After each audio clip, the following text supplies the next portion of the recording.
Okay, morning year 5, and it is time for English again, and I'm going to be reading you a little bit more of Cosmic by Frank Cottrell Bryce. Now this chapter is entitled The Moon, You Idiot, and I'm going to get going, see what you think of it. Imagine you've scrunched up a piece of paper in one hand, then you open your hand and the paper opens up like a flower. That's what takeoff feels like. But soon we began to level off. Florida said, "Are we there yet?" Then Max said, "Are we there yet?" And soon they were all saying, "Are we there yet? Are we there yet?" I tried to shush them in case there was an important message from Drax Control. Then there was a ding-dong sound in my headset and a nice reassuring voice in my ear said, "Hello, Mr. Digby, my name is Lee. I'm your flight controller for today." "Nice to meet you, Lee." "You too. Any questions, just ask me. Right now you can relax. If you like, you can deflate your takeoff outfits and enjoy the weightless environment." I said, "Crew, you may now deflate your escape suits." They all yelled, "Yay!" And I felt not just dadly, but actually captainish. We started to float around the cabin, propelled by the air from the deflating suits. In zero gravity, we really were like a family of novelty balloons. Last time we were weightless, it had only lasted a couple of minutes. So this time we bobbed about, enjoying it, waiting for it to stop. But it didn't stop. Max did ask me if it was time to start our first task. I said, soon. I was too happy being a balloon to bother being the grown-up just then. A few minutes later, the reassuring voice spoke in my ear again. "Mr. Digby," it said, "we have a glitch. The release for the protective shield hasn't worked. There is an override button on the multifunctional display. It's a black button in the top right-hand corner. Can you see it?" I could. "If you could press that when I tell you."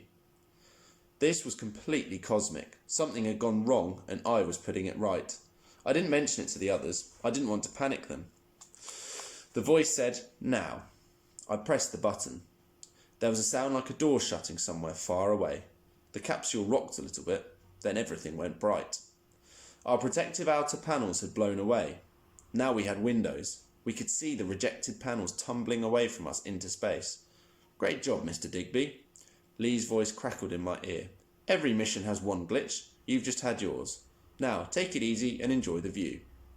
The view, by the way, was Earth. Not all of it, not to start with, less than a quarter of it. We were still so close that quarter filled the window. Because we were high up, I thought we'd be looking down. But really it felt more like looking up. And all we could see was blue. It was completely the bluest ever blue, except for bands of cloud and veins of green on the surface of the sea. We were looking at the southern Pacific. Max was thrilled by the rejected safety panels. "Look at them go," he yelled. "They're like torpedoes." I said, "I did that." "What?" "When Drax Control tried it, it didn't work. I had to press a special button." "Did you really?" said Florida. "Next time," growled Max, "it's my turn." "No," said Hassan. "Next time it's my turn." In their heads, we were an X-Wing fighter and the Earth was the Death Star. In all our heads, the whole thing was so cosmic it had to be a game.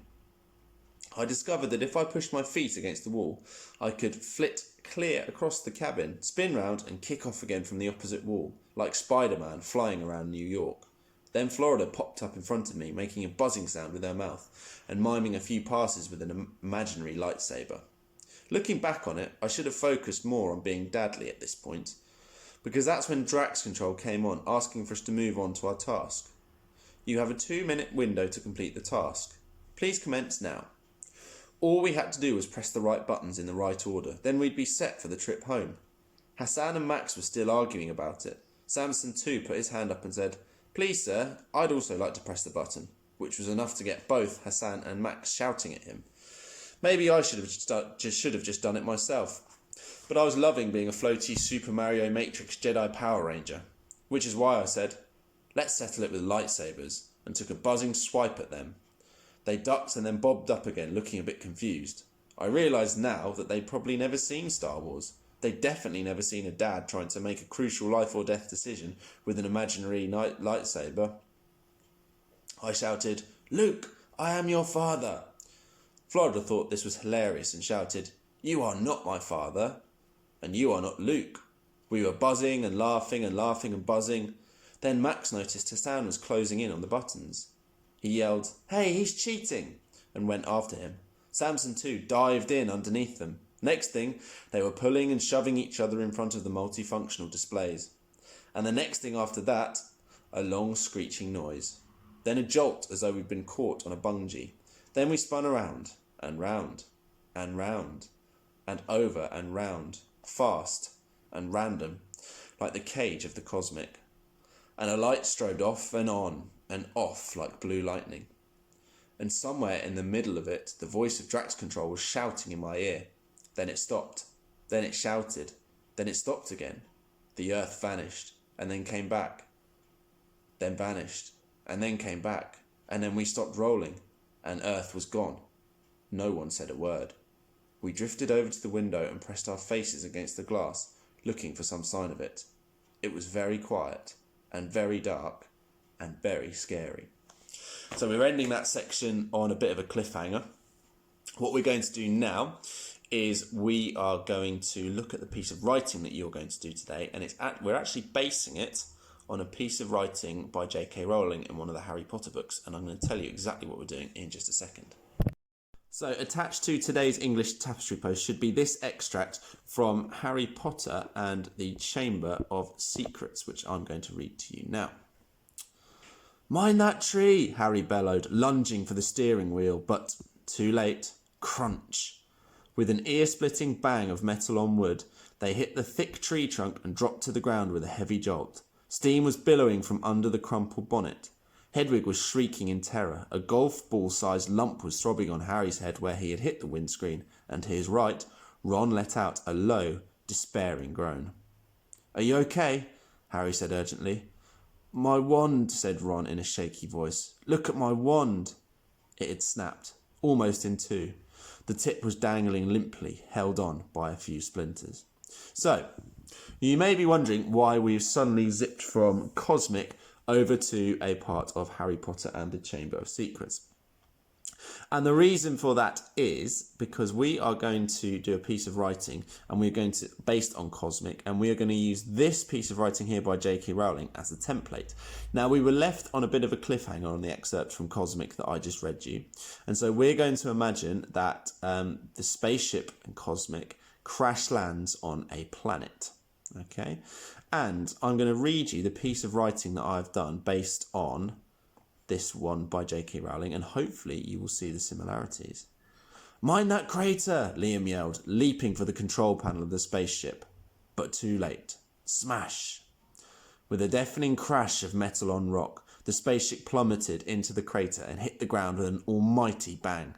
Acrid smoke was escaping from the sides of the spacecraft, Samson too was screaming in fear. A golf ball-sized lump was throbbing on Liam's head from where he had flown into the steel control panel, and somewhere behind him, Max let out a hollow, defeated groan. Now, if you look at the structure of the two pieces of writing, obviously I haven't got as far as doing this part at the bottom here, but the structure is pretty much the same. I've started with speech, "Mind that tree," Harry bellowed. I've gone for "Mind that crater," Liam yelled. Then J.K. Rowling wrote "lunging for the steering wheel, but too late." I've put "leaping for the control panel of the spaceship, but too late." So essentially what I've done is I've followed the sentence structure entirely. So it's quite a nice task today because all you are doing is you are mimicking J.K. Rowling's writing, but you are sort of putting a twist of it on your own, so it's exactly like Cosmic. Okay, so what we're not doing is we're not just rewriting this and changing the names. Obviously, we're producing a piece of writing based on this, but we're tweaking it so that it fits Cosmic, and we're going to change some of the adjectives and that sort of thing as well. So you'll notice I've changed ear splitting to deafening. I've made everything more relevant to a spaceship crash landing, and obviously removed any elements of Harry Potter from there. Okay, so these two, this one piece of writing with the Harry Potter extract on top is on our tapestry post from today, and so that is your job for today, guys. You are going to produce a piece of writing based on a crash landing of the spaceship in Cosmic, and you are going to use this piece of writing here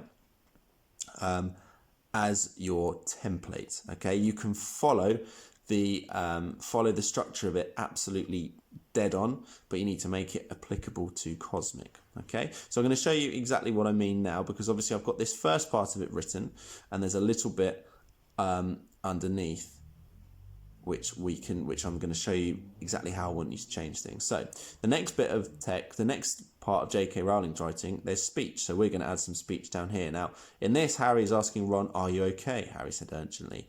So here, it's going to be Liam asking Max if he's okay. So we're going to put speech marks because it's speech. So we're going to have Liam asking, "Are you all right?" Now, in the Harry Potter text, it says, Harry said urgently. We're going to change that. We're not going to say said urgently. We're going to say, "Are you all right?" Liam asked with panic in his voice.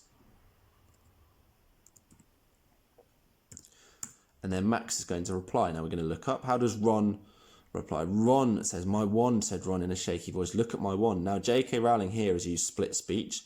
So we are going to use split speech. Now, obviously there's no wands in Cosmic.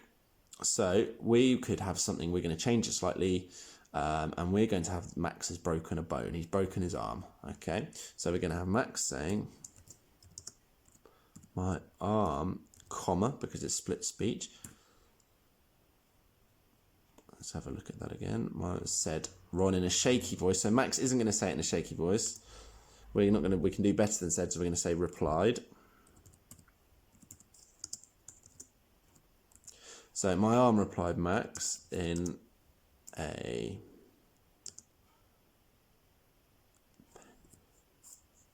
we're not going to have in a pain, we're going to say with a pained expression.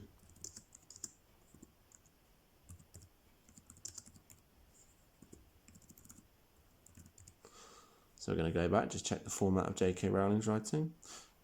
Okay.